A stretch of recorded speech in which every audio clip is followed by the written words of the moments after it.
Assalatu wassalamu ala ashrafil anbiya'i wal mursalin wa ala alihi wa sahbihi ajma'in, amma ba'd. Bapak-bapak dan ibu-ibu sekalian yang dirahmati Allah, alhamdulillah alamin. Marilah kita bersyukur kepada Allah atas segala nikmat yang Allah berikan. Pada tahun ini kita sama-sama diberi umur oleh Allah Subhanahu wa taala di bulan Ramadan. Salat dan salam kita haturkan kepada Rasulullah sallallahu alaihi wasallam. Alhamdulillah, sedikit mungkin berbicara kenapa seorang mukmin berbahagia bertemu dengan Ramadan. Karena kalau ketemu Ramadan tidak berbahagia, Ramadan itu bulan paling panjang. Bulan paling panjang. Kalau tidak bahagia, jadi bulan yang kesal karena nggak bisa makan di siang hari, nggak bisa ngopi di pagi hari. Jadi bulan nunggu maghrib kerjaan. Pagi nunggu zuhur, siang nunggu asar nunggu maghrib. Yang namanya nunggu itu pasti lama. Kalau taraweh nunggu imam selesai, nunggu mudik, nunggu lebaran, gimana nggak lama itu. Namun dari Allah, mari perhatikan hadis ini. Seorang sahabat bernama Thalhah bin Ubaidillah. Thalhah bin Ubaidillah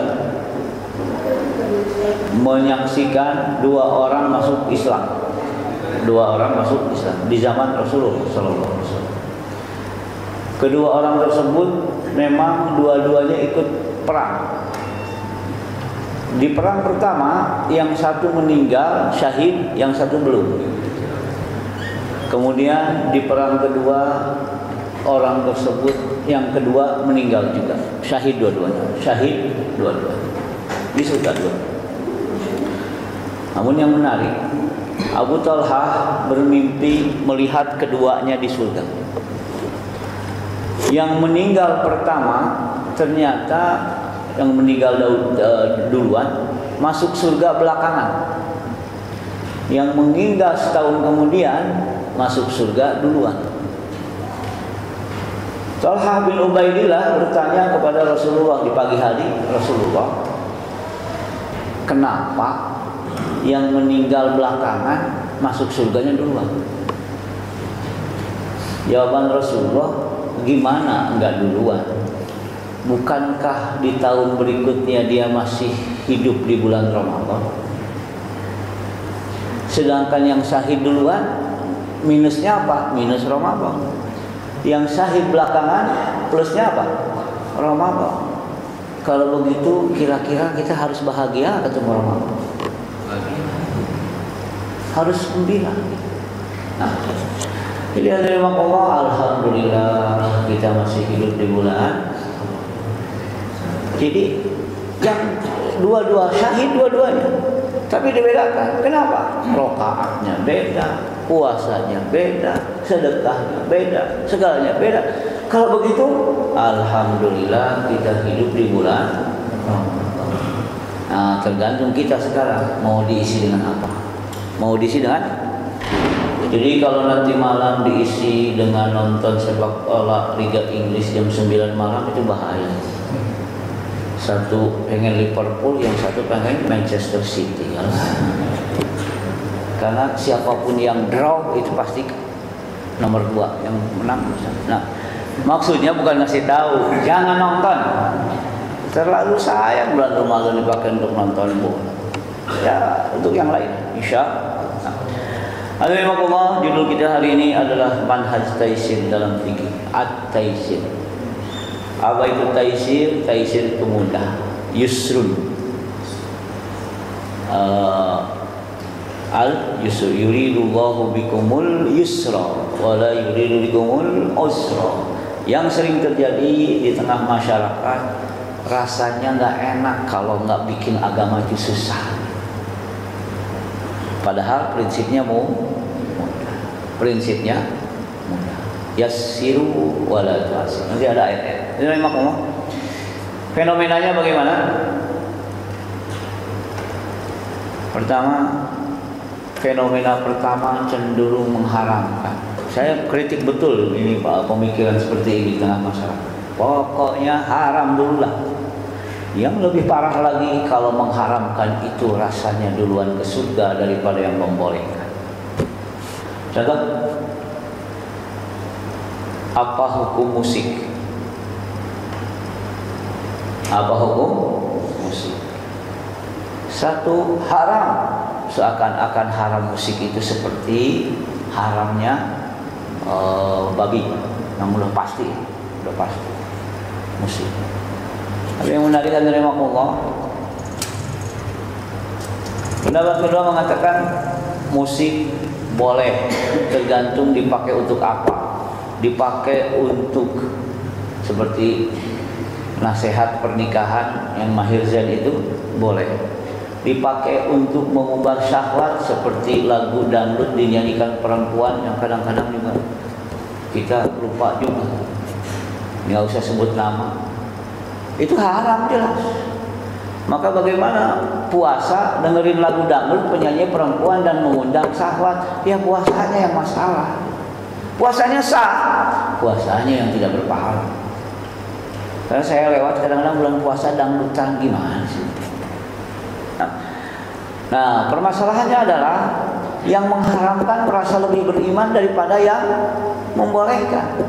Padahal dalam fikih, lihat dalam fikih itu yang pertama khawatir boleh, bukan khawatir haram. Kalau khawatir boleh, jarang mengharamkan. Kalau khawatir haram, sering mengharamkan. Apalagi kita dihidup seperti zaman sekarang ini. Kita Ramadan aja, Ramadannya dirubah jadi Ramadan yang sia-sia. Coba acara TV semua. Saya nggak kebayang ya dosanya pemilik TV itu gimana. Yang nggak beriman udah pasti ya. Beriman, punya KTP Islam, tapi acara TV-nya ketika sahur tertawa terus. Saya nggak kebayang dosanya gimana. Kenapa? Ya kan seharusnya orang sholat malam. Kenapa tertawa terbahak-bahak? Akhirnya ya Allah, ini dosanya gimana? Kok menumpuk? Maka salah satu sifat munafik adalah senang kalau seandainya keburukan menyebar di antara kaum muslimin. Bahkan seorang saya bernama Dr. Syekh Al-Arifi mengatakan, saya kenal dengan orang-orang yang tidak beriman yang punya tujuan membuat acara-acara menarik di bulan Ramadan agar Ramadannya hancur. Maka kalau di negara Arab, sinetron terbaik ada di Ramadan. Ada di pantes tarawihnya cepat pulang. Kenapa? Takut ketinggalan sinetron. Ya nanti malam kalau bisa tarawihnya sampai jam 10, nggak ada yang nonton bola. Hadirin Allah cenderung mengharamkan. Ini fenomena saya kira tidak baik. Apalagi dalam urusan ibadah dibid'ahkan, padahal tidak bisa seperti itu. Tidak bisa seperti itu. Maka dari Allah, yang salah adalah pertanyaan apakah sunnah dalam ibadah, yang benar adalah apa hukumnya. Kalau apakah sunnah, akan jawabannya antara dua, dilakukan Rasulullah sunnah, tidak dilakukan bid'ah. Pasti satu di neraka. Bid'ah dolalah bid'ah.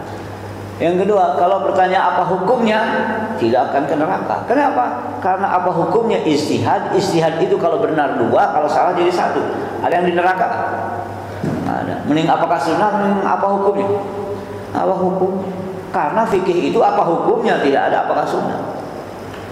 Tidak ada apakah sunnah. Yang menarik lagi, ternyata Imam Ibnu Taimiyah tidak begitu, Imam Ahmad bin Hanbal tidak begitu, Imam Ibnu Qayyim tidak begitu juga. Kenapa 3 imam itu dianggap sebagai imam yang sering mengharamkan, akan tetapi dalam dalam masalah yang memang belum jelas haram, seperti masalah lagu tadi. Yang menarik lagi hadirin masalah lagu. Kenapa saya berani mengatakan seperti itu? Ada seorang bernama Dr. Syarif Hatim Al-Auni. Dia pengajar hadis di Ummul Qura di Mekah. Dia meneliti tentang dalil-dalil haramnya musik. Dia tidak menemukan keharaman musik. Kemudian dia ungkapkan, orang di Saudi marah-marah ke dia. Anda siapa? Anda begini, Anda begini. Loh, saya kan mau dengan jujur mengatakan bahwa ternyata diteliti sedangkan secara ilmiah tidak terbukti bahwa yang namanya musik itu haram. Yang menarik lagi, kenapa yang mengharamkan serasa lebih duluan ke surga daripada yang membolehkan? Saya kira tidak tepat. Jadi ambil titik aman. Bagaimana? Kalau diharamkan pasti tidak dilakukan. Kalau dibolehkan pasti dilakukan. Kalau dilakukan dan ternyata haram kan dosa. Tapi kalau tidak dilakukan dan ternyata boleh, nggak dosa. Jadi potensi dosanya ada di mana? Ada di yang membolehkan. Misalkan di hadapan Allah ternyata hukumnya haram. Yang mengharamkan memang sudah tidak melakukan, haram. Tapi yang membolehkan, kemungkinan apa? Kalau di hadapan Allah ternyata haram, dia melakukan. Maka dalam ijtihad itu kalau benar dapat 2, kalau salah dapat 1. Nah, ada yang ke neraka. Tidak ada yang kurang menggembirakan adalah di bulan Ramadan ini Allah maafkan dosa manusia, tapi catatannya tolong nggak punya masalah dengan sesama mukmin. Tidak punya masalah dengan sesama mukmin. Kesel sama tetangga, minta maaf dulu sama tetangga, nanti baru kasih maghfirah. Kalau enggak juga. Yang repotnya nggak pernah kenal sama tetangga. Waduh, repot banget. Nah, keselnya iya, tapi nggak pernah kenal. Jadi kesel terus, nggak pernah salaman. Jadi yang memang Allah pertama cenderung mengharamkan, ternyata nanti dalam fikih tidak tepat. Kedua, mengkafirkan dalam masalah khilafiyah. Ini juga masalah. Di Mesir dulu demokrasi itu kafir. Demokrasi kafir. Demokrasi kafir. Oh, pokoknya kafir banget itu demokrasi. Sampai ketika Mubarak jatuh, kemudian yang mengkafirkan bikin partai. Itu jadi menarik. Kok kemarin kafir sekarang bikin partai? Maka Dr. Syarif Hatim Al-Auni juga orang Mesir tadi, orang Saudi tadi mengatakan, tolong kepada yang mengkafirkan demokrasi kemarin dan sekarang bikin partai minta maaf. Kenapa Anda mengkafirkan saudaranya? Yang namanya mengkafirkan itu antara dua, yang dituduh. Kalau terbukti yang dituduh kafir, maka yang dituduh kafir. Kalau tidak terbukti yang menuduh kafir. Masalah khilafiyah tidak bisa divonis kafir. Di Indonesia kalau lihat orang sedang ziarah kubur langsung disebut musyrik. Kenapa? Meminta kuburan. Padahal dalam fikih mengatakan kalau memintanya kepada Allah tapi dengan wasilah atau dengan perantara kuburan yang diorbannya orang soleh, itu masih diperselisihkan hukumnya boleh atau tidak. Yang jelas selama minta kepada Allah tidak kafir, tidak musyrik.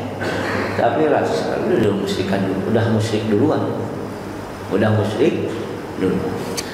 Contoh lain, masalah lain adalah menganggap pelaku dalam masalah yang diperselisihkan sebagai pelaku maksiat. Yang namanya lagu memang diperselisihkan antara boleh dengan bukan lagu, musik ya.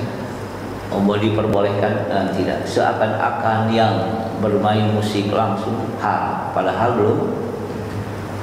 Juga ini memang masalah di Indonesia. Memang disimpulkan tidak ijma, tidak sepakat tentang haramnya rokok. Rasanya perokok itu sudah pelaku maksiat. Asalnya kan ada pendapat yang berbeda. Ada pendapat yang apalagi dalam urusan bid'ah tidak bid'ah, hal-hal yang dituduh bid'ah ketika dilakukan rasanya pelakunya itu sudah pelaku dosa. Sampai saking dosanya gak disapa pun gak akan menjauh. Saya kira tidak tepat seperti itu. Kemudian Allah meremehkan bahkan mencaci yang tidak melakukan sunnah dalam arti yang dilakukan Rasulullah SAW. Pertanyaan, kita di bulan Ramadan. Apakah kita akan menganggap seseorang tidak baik yang tidak sholat taraweh, padahal Rasulullah khawatir taraweh diwajibkan?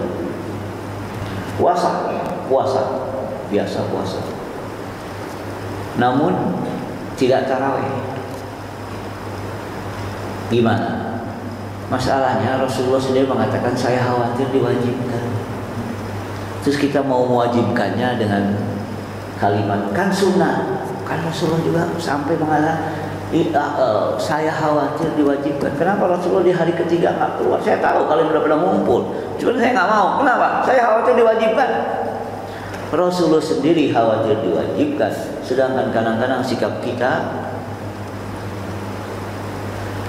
memang kita harus ikut aturan. Kalau wajib ya sudah. Kalau jadi tarawih itu hanya satu dorongannya, pengen pahala. Tarawih itu hanya pengen pahala. Dosa ya nggak dosa, nggak tarawih.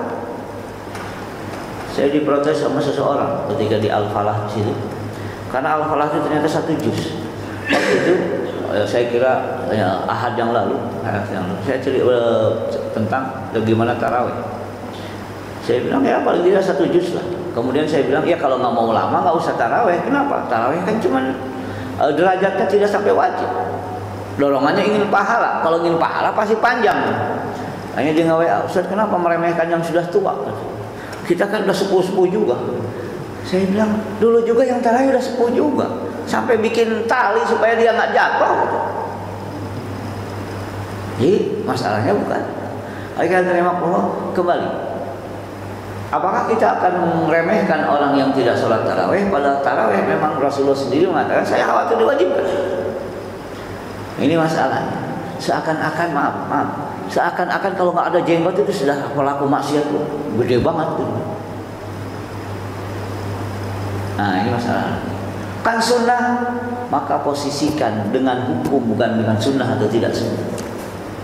Posisikan dengan hukum, bukan sunnah atau tidak sunnah. Saya sering bertanya kepada ibu-ibu, mau sunnah tidak sunnah atau apa hukumnya? Kemudian ibu-ibu menjawab, kami mau sunnah atau tidak sunnah. Saya bilang gampang kalau mau sunnah tidak sunnah, izinkan suaminya nikah lagi. Oh kalau begitu fikih. Nah, kalau fikih kan nggak melakukan sunnah nggak masalah. Kenapa? Kan nggak wajib. Jadi sunnah itu ada 2 makna. Yang paling tidak 1 tidak wajib, 2 dikerjakan Rasul. Jadi Rasul nikah 1 atau tidak? Tidak. Berarti mau sunnah apa fikih? Fikih. Kenapa? Tapi kalau bapak-bapak ditanya dan tidak ada ibu-ibu mau sunnah apa fikih, nah, lain lagi jawabannya. Tapi ada ibu-ibu nggak usah ditanya. Nah ini yang agak menurut saya agak merisaukan, malah beribadah tapi melahirkan sombong. Mana yang kita pilih? Beribadah melahirkan sombong atau maksiat melahirkan taubat? Bingung kan? Mau yang mana? Ibadah tapi sombong atau maksiat tapi taubat? Bukan. Ibadah tapi taubat. Kenapa? Hadisnya ada gitu. Ada seseorang saking rajinnya ibadah meremehkan temannya, Allah nggak akan maafkan kamu. Ternyata Allah marah. Siapa yang mengatakan saya tidak maafkan? Saya maafkan dosa pelaku maksiat ini dan saya nggak terima ibadahmu. Yang jadi masalah apa? Setelah beribadah merasa lebih baik dari yang lain. Nah, ini masalah Ramadan kita ada. Kita memasuki Ramadan dengan perasaan pasti masuk surga, itu juga masalah. Tapi masuk Ramadan itu seharusnya dalam perasaan tidak ada jaminan surga, maka selalu beribadah. Ya, fenomena di Indonesia, ini mudik fenomenanya.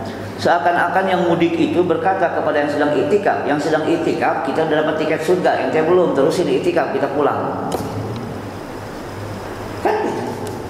Tapi kan yang gampang lah, mau yang mana? Mau menggunakan Ramadan atau mau Ramadan adalah nungguin lebaran? Ya mudah-mudahan tidak ada yang mudik. Kalaupun mudik tanggal 1 Syawal. Di Indonesia itu kalau udah lebaran disebut dengan apa? Sembako. Ternyata di Indonesia bulan puasa adalah bulan makan. Sembako nambah. Yang kedua, uang puasa adalah nungguin lebaran. Yang diurusin tiket lebaran dengan jalan nanti tol satu arus. Oh, rencana semua. Yang Ramadan itu bukan rencana mudik, tapi rencana Ramadannya gimana? Siapapun gagal merencanakan Ramadan, maka dia sudah gagal Ramadan. Gagal Ramadan itu banyak. Berpuasa tidak pakai takwa. Yang kedua, berpuasa tidak dapat pahala. Yang ketiga, bertarawih tidak dapat pahala. Yang keempat, tidak dapat Lailatul Qadar. Yang kelima, hidup di Ramadan dosa nggak diampuni. 5 gagal Ramadan. Siapapun yang gagal merencanakan Ramadan, maka dia sudah merencanakan gagal Ramadan. Kita mau gagal apa sukses? Sudah rencana apa belum? Nah, jadi jangan sampai rencana mudik tanggal sekian, itu bukan rencana Ramadan. Nah, kenapa? Karena saya nggak mudik. Ayo hemat ngomong. Daripada mudik mendingan ibadah. Ada bilang, wah saya mudik karena sudah tradisi. Tanya, emang Ramadan depan akan ketemu lagi? Enggak, ya nggak usah mudik. Enggak. Kalau pasti ketemu di Ramadan depan silahkan. Siapa yang memastikan ketemu lagi? Apakah ada di antara kita dulu tahun lalu ada teman kita bersama kita Ramadan, sekarang udah nggak ada? Terus kita jamin, emang kita pasti ketemu Ramadan? Belum tentu. Kan tradisi ya, silakan aja hitung masing-masing. Hitung-hitung masing-masing. Saya agak kurang gembira juga. Ada ustadz menulis fikih safar, fikih mudik Ramadan. Astagfirullah. Ustaz jangan dibikin fikihnya. Harusnya apa? Fikih menghapus mudik. Nah, landasan taisir. Jadi jangan sampai wah ini nggak ada taisir. Nah, itu ayatnya. Yuridullahu bikumul yusra. Allah menginginkan susah apa menginginkan mudah? Mudah. Yuridullahu bikumul yusra wa la yuridu bikumul usra. Tadi kita tahu fadilah Ramadan. Kita tahu fadilah Ramadan. 2 syahid beda kok. Yang satu kena Ramadan, satu enggak. Beda. Terus, tapi kalau sakit boleh nggak puasa. Fadilahnya besar sekali. Tapi kalau sakit boleh nggak puasa. Tapi kalau safar boleh nggak puasa. Padahal fadilahnya besar sekali. Sampai ada kalau kita safar, kalau kita sakit, boleh dipaksakan puasa atau tidak? Sampai disebutkan siapa yang merasa sakit, sakitnya bukan sakit biasa, sakit berat, kemudian memaksakan diri untuk puasa, puasanya sah tapi makruh. Puasanya tapi sah tapi kenapa? Betapa besarnya pahala Ramadan, tapi kalau sakit maka ingin mudah. Prinsip ini ada dalam wa ma ja'ala 'alaikum fid din min haraj. Nggak ada yang harus susah dalam agama ini. Nggak ada yang harus susah. Lihat, saya ada pertanyaan kemarin ketika ngajar di UIK. Saat katanya, ada orang sedang di pasar, temennya WA, tolong belikan rambutan, uangnya minjem dulu. Setelah itu temannya membelikan rambutan, kemudian datang ke rumah. Si yang nyuruh, yang meminjam uang, duduk bareng, kemudian mereka makan rambutan bareng-bareng. Yang di pasar tadi yang disuruh beli, yang dipinjemi uang, ikut makan. Yang nyuruh ikut makan. Uang belum dibayar. Haram, riba. Subhanallah. Dalam fikih itu, kalau hal-hal sederhana dimaafkan walaupun haram. Nanti ada babnya ma'al istihsan, yaitu apa? Hal sederhana yang tidak berpengaruh terhadap apa? Keributan, tidak berpotensi bikin ribut misalkan, dimaafkan. Contoh, seseorang sedang sholat, pas lihat kukunya hitam, hitam nih, ngalangin air. Wah, ini nggak sah nih dosa puasanya, wudunya nggak sah, wudunya nggak sah. Yang begitu dimaafkan sudah, terlalu. Jadi anak kecil tidak boleh transaksi karena syarat transaksi adalah harus balik. Kalau transaksinya bikin beli permen 2.000 mah boleh. Memang tidak sah, tapi dibolehkan. Kenapa? Wa ma ja'ala 'alaikum fid din min haraj. Nggak usah pakai susah-susah. Nggak usah pakai. Saya pernah ditanya, Ustaz, apa hukumnya jualan di lapang parkir masjid? Haram, kata. Kenapa? Tanya. Ada yang mengharamkan. Kenapa haram? Lapangan parkir adalah masjid. Saya bilang susah amat, tanya aja. Kalau di lapang parkir boleh ludah nggak? Boleh. Kalau di masjid boleh ludah nggak? Nggak boleh. Beda dong. Beda. Beda. Ada yang berani ngeludah di masjid, digebukin. Di lapang parkir asal di jadi hadza maqama ja'alaikum fid dunya haram. Nah, susah. Tidak. Jadi yang lebih tepat itu yang yang sering mengharamkan dengan prinsip khawatir haram, atau yang sering membolehkan dengan prinsip khawatir boleh. Sebetulnya khawatir boleh.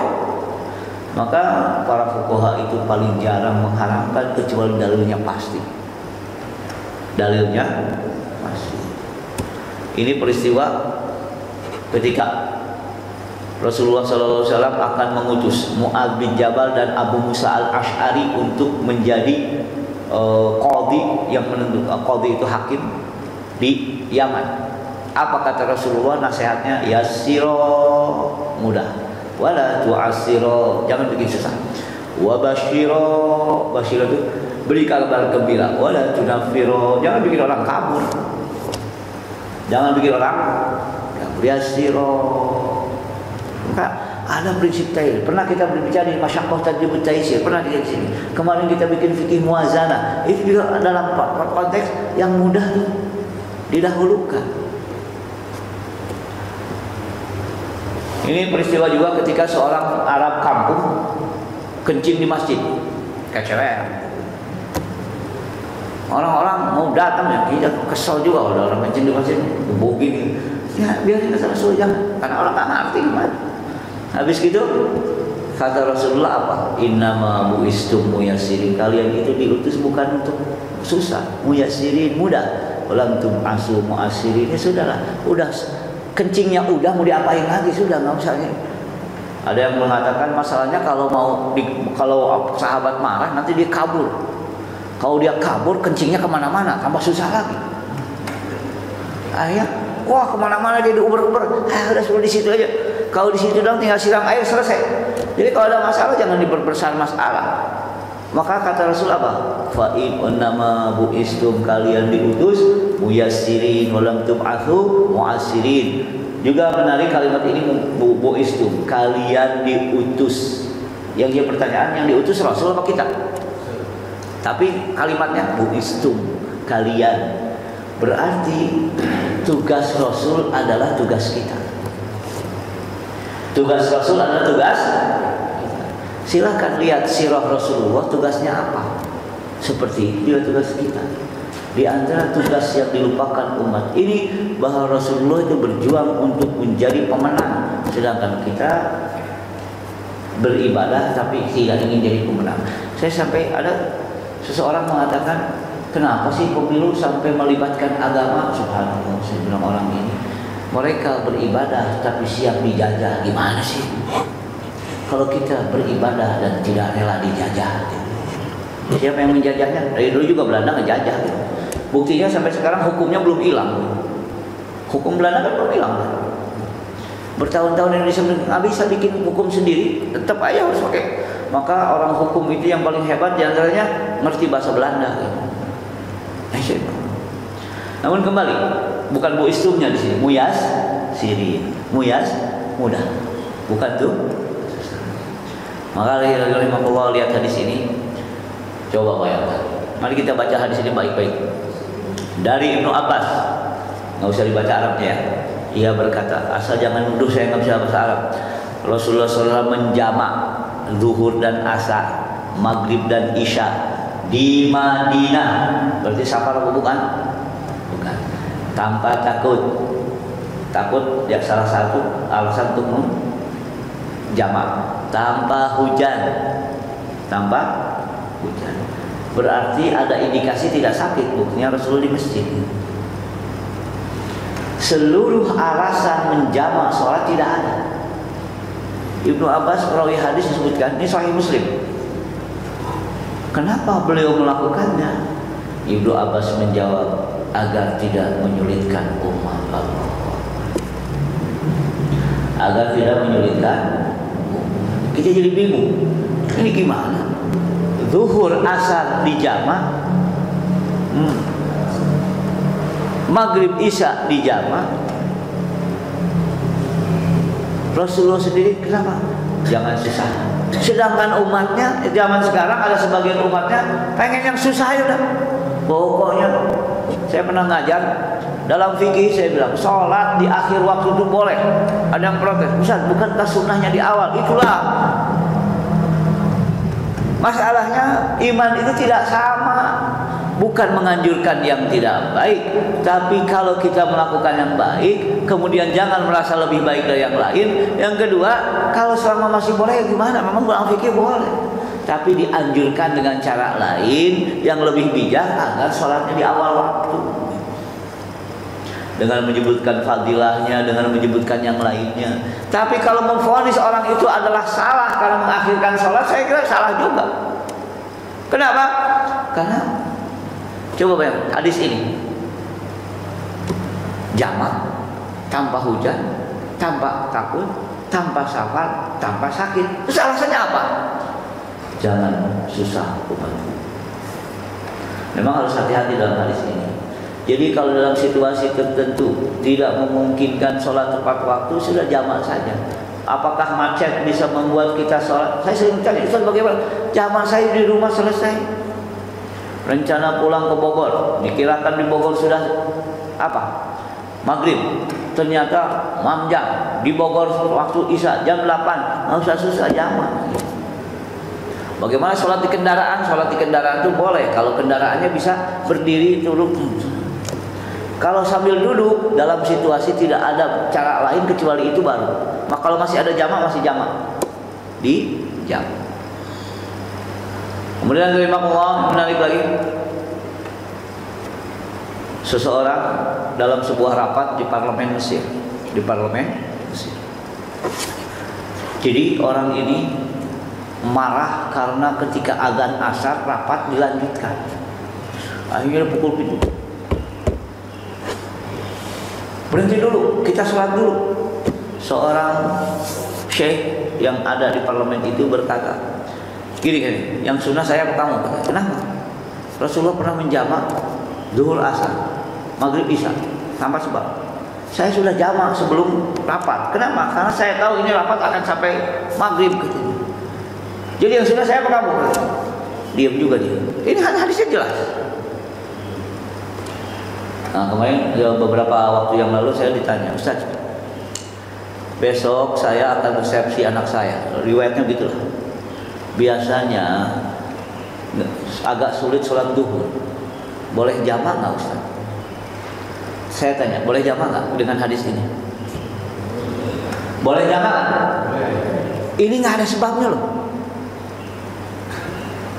Nggak ada sebabnya. Saya pernah ketika di Bekasi ada teman istri nikah, kita ke sana. Pas lagi salaman, besan dengan mantunya nggak ada. Sholat duhur dulu. Yang salaman udah nggak kemana? Silakan saja. Sebetulnya ada yang lebih mudah lagi. Ini kan Rasulullah ini nggak usah susah. Terus bagaimana? Kan hadis Sahih Muslim. Maka dalam fatwa boleh, tapi jangan tiap hari. Lain lagi. Ada hadis yang lain. Dalam situasi tertentu saja kan. Dalam situasi tertentu yang memang agak menyulitkan. Tadi Allah memang harus bijak juga dengan hadis seperti ini. Berarti boleh dong ganti dulu. Kalau ada kata-kata situasi tertentu lah. Ini Rasulullah ingin menjelaskan bahwa agama itu mudah. Agama itu jangan dibikin susah. Serba haram. Arisan haram, nitip beli rambutan haram. Apalagi GoPay, OVO, semua. Nah, masuk surga hanya dengan melakukan wajib tanpa melakukan sunnah. Ini maksudnya gini, kita harus bijak. Kita jelas antusias melakukan sunnah, jelas antusias. Tapi yang jadi masalah jangan meremehkan yang tidak. Kenapa? Karena ada orang masuk surga tanpa melakukan sunnah. Lihat di sini. Rasulullah, seorang Arab kampung, Arab Badui, orang kampung, datang menemui Nabi sallallahu alaihi wasallam. Ia berkata, tunjukkan kepada saya amal, kalau saya melakukannya saya masuk surga. Nabi menjawab, beribadah kepada Allah dan tidak mempersekutukannya, mendirikan sholat wajib, membayar zakat fardu dan puasa Ramadan. Kemudian kata orang ini, demi jiwaku yang berada di tangannya, saya tidak akan menambah dari yang disebutkan. Apa kata Rasulullah? Barang siapa senang melihat lelaki ahli surga, lihat orang ini.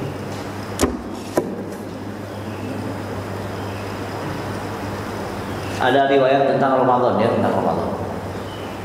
Seorang bertanya, wahai Rasulullah, kalau saya beriman kepada Allah, beriman bahwa Engkau ada Rasulullah, jadi asyhadu an la ilaha illallah Muhammadur Rasulullah, saya melakukan salat fardu, saya melakukan bayar zakat, dan saya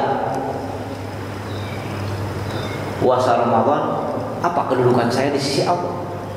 Rasulullah menjawab, kedudukanmu sebagai para syuhada, seperti para syuhada dan para siddiqin. Berarti boleh dong. Nah, kalau mau lebih baik silahkan. Tapi dorongannya jangan sampai nggak benar tuh, nggak melakukan ini, kan sunnah. Terus kita bagaimana? Ya melakukannya dengan dorongan yang lain, bukan dorongan karena seluruh yang dilakukan Rasulullah menjadi wajib. Bukan dengan itu. Tetap. Memang ada apa itu sunnah, dilakukan berpahala, tidak dilakukan tidak apa-apa, kurang tepat. Tidak dilakukan memang tidak dosa, tapi sangat rugi nggak dapat pahala. Nah itu sangat rugi nggak dapat pahala. Memang nggak ada yang ke neraka gara-gara tidak melakukan. Maka saya kurang setuju ada yang mengatakan pelit. Pelit itu apa? Tidak sedekah. Sedekah kan sunnah, yang wajib zakat. Yang sebab jadi ke neraka itu nggak bayar zakat, bukan nggak sedekah. Bukan tidak sedekah. Kalau ini lebih jelas lagi nih. Seorang datang ke Rasulullah dari Najd. 5 Rasulullah bertanya tentang Islam. Rasulullah bersabda, sholat 5 waktu sehari semalam. Apakah ada wajib bagiku yang lain? Oh ini jelas, nggak ada kecuali kamu yang tatawu yang suka. Yang kedua, puasa Ramadan. Apakah ada wajib bagi selain yang lain? Nggak ada. Kayak niat banget nih. Nanya jelas, kecuali yang sunnah. Zakat, apakah ada wajib yang lain? Enggak ada, kecuali yang sunnah. Maka yang wajib itu zakat, sedekah enggak? Sedekah? Enggak. Kemudian orang Najd ini pergi sambil berkata, demi Allah saya tidak akan nambah dari hal-hal yang ini dan tidak mengurangi. Apa kata dia? Kata Rasulullah. Rasulullah bersabda, ia beruntung kalau benar-benar melakukan perkataannya. Maksud beruntung kon aflah ini apa artinya? Masuk surga. Hanya itu hanya memang kita tidak bisa memandang bahwa wah ini nggak begini, nggak begini. Apalagi sampai derajat meremehkan orang, sampai derajat meremehkan orang. Ya Allah, saya kira tidak. Lebih menarik lagi Rasulullah memilih yang lebih mudah kalau seandainya masih ada jalan ke situ. Sayyidah Aisyah meriwayatkan, ma khuyyira Rasulullah sallallahu alaihi wasallam baina amrayni illa akhadha aisaraha aw isarahuma ma lam yakun isman fa in kana isman kana abadun nas minhu. Rasulullah sallallahu alaihi wasallam dipilihkan dua pilihan, beliau mengambil yang lebih mudah selama bukan dosa. Kalau dosa, beliau manusia yang paling jauh dari. Jadi, yang dia masalah adalah sering mengatakan Ustaz kan syubhat. Tolong catat baik-baik. Ketika tidak ada kejelasan hukum, tidak ada syubhat. Tidak ada haram itu pasti, halal itu syubhat. Jadi syubhat itu bukan halal. Itaku syubhat berarti tinggalkan yang boleh, ambil yang haram. Nggak bisa. Itu salah memahami saya kira. Salah memahami. Itaku syubhat. Syubhat itu misalkan harta haram. Oke. Mencuri itu haram. Oke. Apakah ini mencuri atau bukan? Sudah, ittaqu syubuhat. Jadi jangan sampai dalam hukum berprinsip ittaqu syubuhat, maksudnya yang mubah itu syubuhat, yang yakin itu yang haram. Udah haram saja, nggak bisa. Tidak tepat. Kenapa? Berdasarkan dalil-dalil yang tadi tidak tepat disebutkan yang nama syubhat itu yang mubah, sedangkan yang yakin adalah yang haram. Akhirnya gara-gara hadis ittaqu syubhat kemudian mengambil yang haram-haram. Jadi ittaqu syubhat itu tidak bisa dijadikan landasan fatwa, karena dalam fatwa itu biasanya yasiru wala tu'assiru, mudah bukan susah.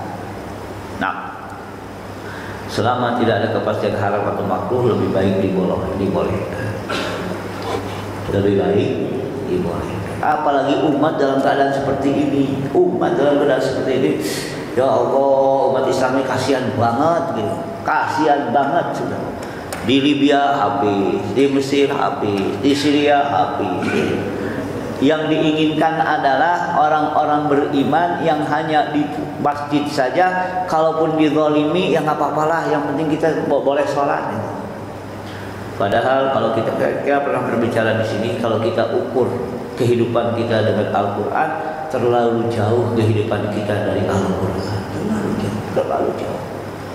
Mungkin kita bisa mengamalkan Al-Quran dalam tatanan pribadi, tapi dalam tatanan kehidupan susah. Nah, ya sedikitnya saya lihat acara TV, banyak haramnya, banyak haram.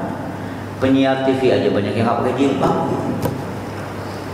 Apa hukumnya puasa tapi nggak pakai jilbab? Sah puasanya, namun pahalanya kayaknya kalau nggak dapat ya dikit. Kenapa?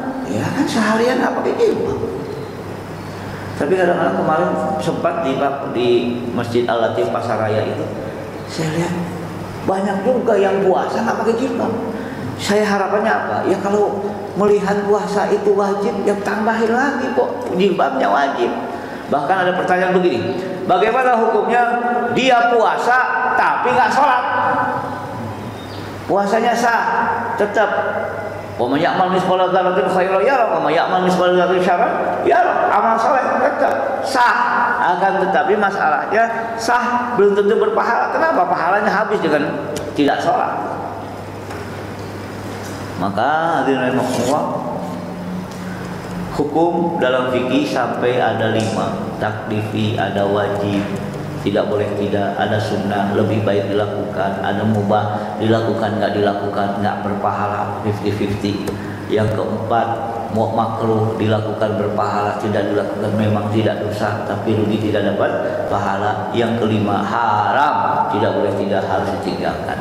Di antara 5 ini yang tidak boleh tidak cuma 1, yaitu haram. 4-nya masih boleh. Maka sebetulnya yang di agama itu lebih cenderung mudah daripada sulit. Setelah itu hukumnya ada, tapi ada azimah, ada rukhsah. Sudah ada hukum, rukhsah lagi, rukhsah kan. Boleh jamak, boleh tidak puasa, boleh. Kan fadilahnya banyak. Makanya adinu yusrun, adinu yusmu. Ada memang karakter taisir mudah dalam fikih, selalu mempertimbangkan sisi rukhsah, selalu mempertimbangkan sisi rukhsah. Apalagi hidup di zaman sekarang gini.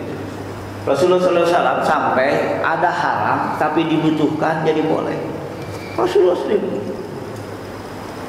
Maka sebetulnya emani itu haram tapi dibutuhkan gimana? Bukan karena darurat, karena kalau nggak pakai emani kita ke Jakarta susah. Kita ke Jakarta, walau alam BNI Syariah katanya sudah mengeluarkan emani, berarti harus pindah ke sini. Nah, jadi tolong, kita ini banyak rukhsahnya di zaman sekarang. Mendahulukan mudah dari sulit, tidak mudah mengharamkan atau mewajibkan, karena mekanismenya sangat panjang untuk mewajibkan atau mengharamkan. Mudah dalam kesulitan yang bersifat umum, mempertimbangkan kaidah syariah yang memudahkan. Mudah dalam kesulitan yang bersifat umum. Menurut peneliti senior BI, uang kertas itu riba.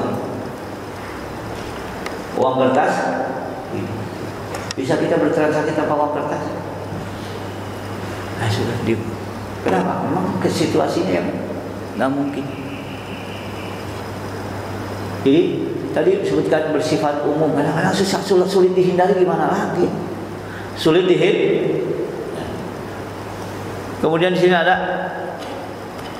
tidak mengharamkan atau mewajibkan. Lihat, saya ingin memberikan contoh. Di zaman Rasulullah, ketika ayat pertama tentang khamr turun dan ada indikasi kuat khamr haram, sebagian sahabat masih minum. Yas'alunaka 'anil khamri wal maisir qul fihima ismun kabirun wa manafi'un. Ismun kabir di sini bukan dosa besar tapi bahaya besar. Berarti indikasi haram, masih ada yang minum. Yang kedua, wala taqrabus sholata wa antum sukara. Maksudnya kalau mau mabuk jam 7 pagi, nanti pas duhur udah hilang mabuknya, boleh sholat. Jadi diatur waktunya. Masih minum. Sampai mereka berdoa, ya Allah, jelaskan kepada kami apakah khamar ini haram apa tidak. Jadi indikasi kuat haram itu nggak jadi haram. Setelah itu apa? Qul fihi innamal khamru wal maisir wal azlamu wal ansabu rijsun min amali syaitan fajtanibu. Tinggalkan jalanan Madinah penuh dengan khamr yang dibuang di jalanan. Setelah pasti haram. Makanya sahabat sendiri hati-hati dalam mengharamkan. Para fuqaha hati-hati mengharamkan. Jangan terlalu mudah dengan kisah seperti contoh, apa hukum jualan di masjid? Haram. Pertanyaannya, jual barang atau jualan barang? Beda. Kalau jualan barang yang dilarang itu jual barang apa jualan barang? Apa hukum jualan di masjid? Haram. Pertanyaannya, kalau mau tidak mengganggu, boleh nggak jualan di masjid? Bagaimana? Jualannya jam 6 sampai jam 11, kan nggak ada orang sholat. Boleh nggak? Yang jadi masalah apa? Nikah di masjid aja boleh. Yang bikin ribut nikah apa jualan?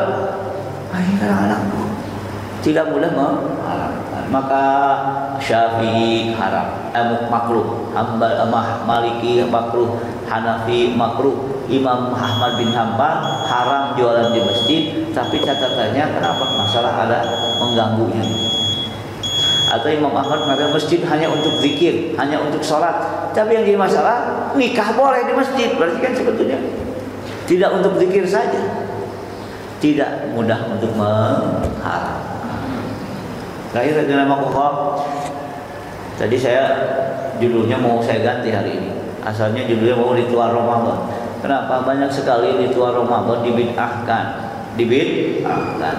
Ternyata masalahnya bukan bid'ah atau tidak bid'ah. Masalahnya kaidah atau konsep bid'ahnya juga beda. Tadi pertanyaan bagi yang membid'ahkan, apakah katakanlah doa kamilin sunnah? Tapi kalau yang satu lagi, apa hukum doa kamilin? Kalau apakah doa kamilin sunnah? Yang jelas Rasulullah tidak melakukan doa kamilin.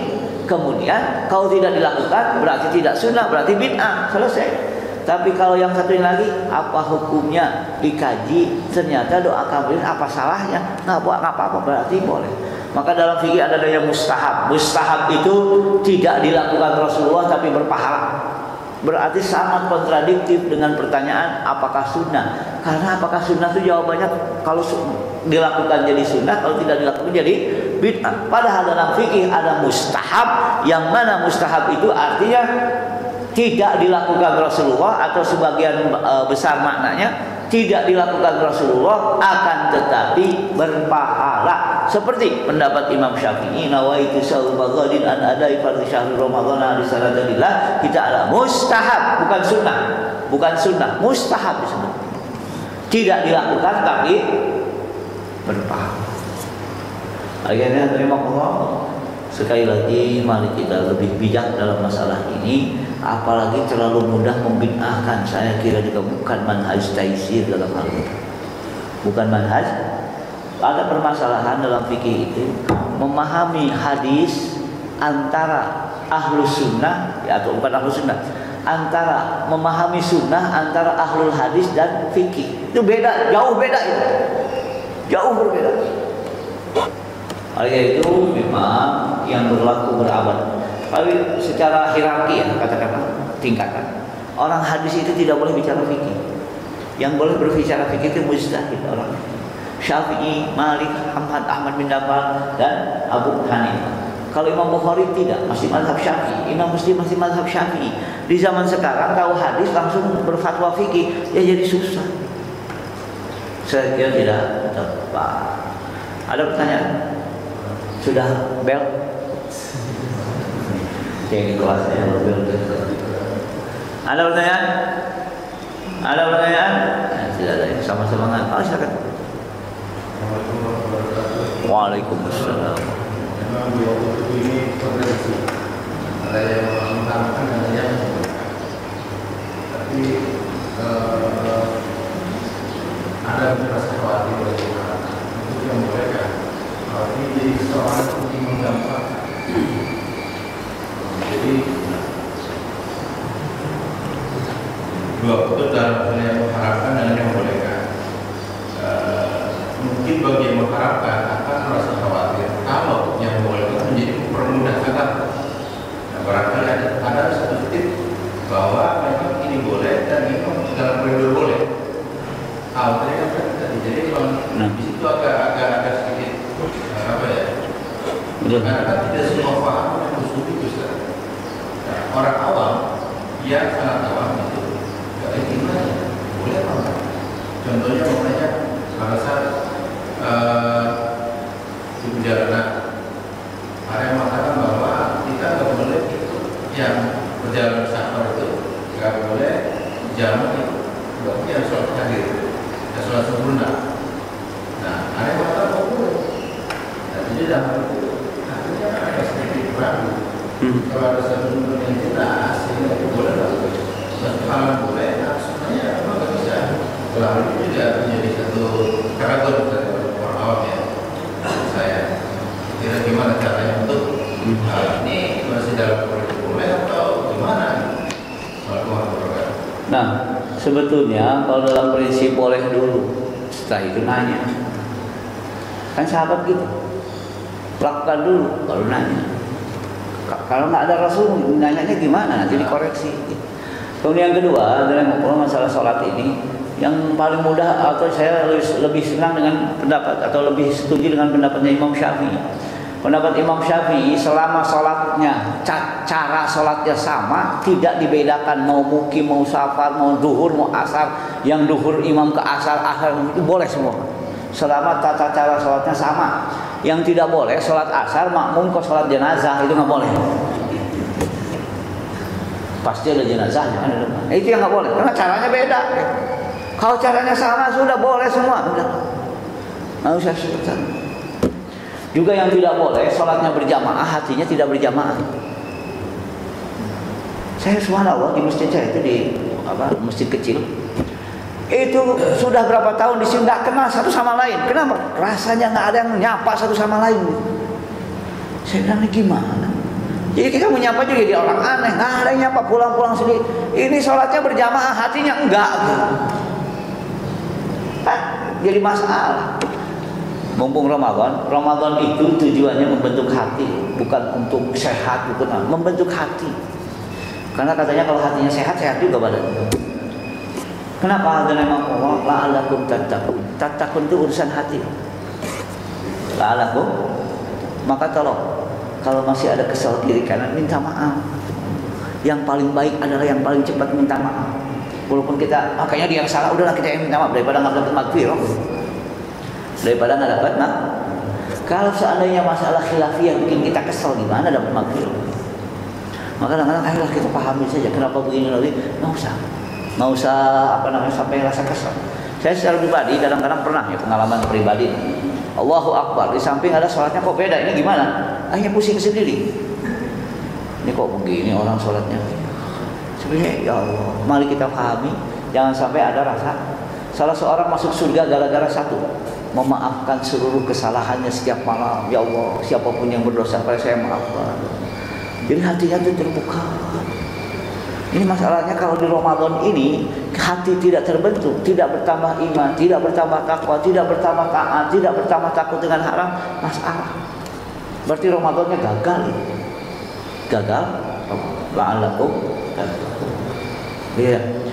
Ya, mudah-mudahan dari Allah paling tidak kita memahami oh kenapa begitu, oh kenapa begini.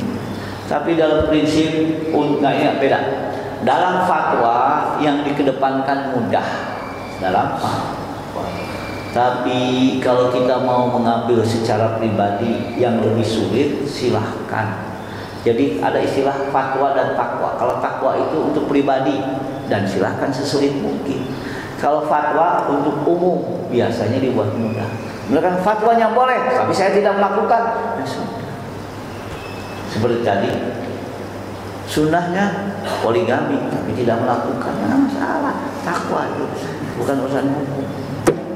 Nah, kata ibu-ibu poligami terus. Ya mudah-mudahan takwa semua nggak poligami. Maksudnya ya kan boleh tidak dilakukan, boleh tidak dilakukan. Segini yang saya sampaikan. Allah, mudah-mudahan Allah kuatkan iman kita dan kita Ramadan ini bukan nungguin satu sahur, bukan nungguin apa mudik, bukan nungguin ini menarik. Yang namanya sahur itu bukan persiapan tidak haus dan tidak lapar. Salah. Haus itu sahur itu fa inna fis sahuri barakah. Karena kalau kita berhenti sebelum kenyang ketika sahur, puasanya ringan. Beda kalau dia sahur itu takut haus, haus itu. Kalau sahur itu takut lapar, lapar. Kalau tenang apa yang takut kan memang puasa itu. Kemudian buka itu bukan balas dendam juga. Kebayang nggak? Kalau sahurnya persiapan nggak lapar dan haus, kalau puasanya balas dendam, kira-kira timbangan tanggal 1 Syawal nambah apa berkurang? Berapa? Maka masalahnya adalah ini bulan puasa atau bulan makan. Ibu-ibu nggak usah terlalu sibuk kue lebaran, baju lebaran, nggak usah. Belum tentu kita ketemu Ramadan lagi, belum tentu. Tolong bapak-bapak yang ibu-ibunya nggak bikin kue lebarannya maklumi saja, nanti begitu habis awal ya udah, daripada Ramadannya sia-sia. Nanti dibagiin magfirah malam itu lagi bikin kue, ya kebagian bikin kue. Bukan apa-apa dari Allah. Ramadan kita sudah menjadi Ramadan tradisi yang dikedepankan adalah tradisinya, bukan amalan-amalan yang menjaga Ramadan. Segini, billahi taufiq wal hidayah. Assalamualaikum warahmatullahi wabarakatuh.